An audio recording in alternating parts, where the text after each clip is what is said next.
Pristine Pangong Tso Lake in India's eastern Ladakh region is where a 4-month-long military standoff between India and China intensified recently after the Indian Army said it occupied hilltops when it noticed Chinese troop movements in the area. There used to be that buffer which the two sides would respect.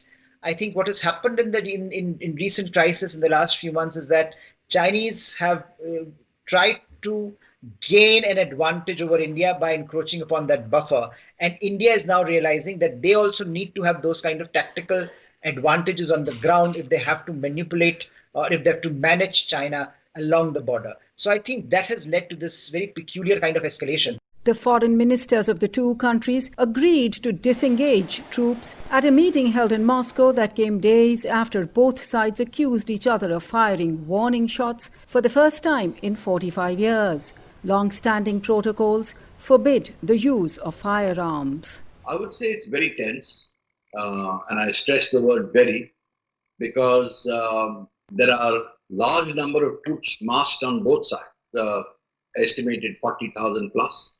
More reinforcements are being brought in. Overcoming differences will be challenging.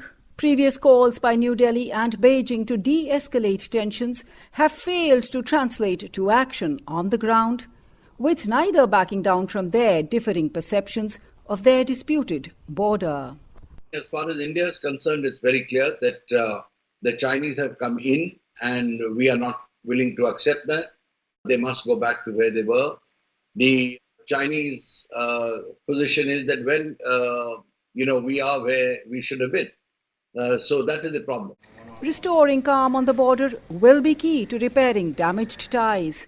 India has banned scores of Chinese apps, including the hugely popular video game PUBG and TikTok. It has restricted Chinese firms from infrastructure projects since the military standoff.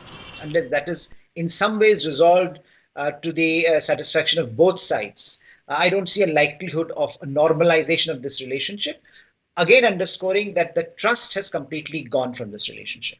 That is why there are concerns whether the call to disengage troops will yield quick results. At the least, it will be a long winter.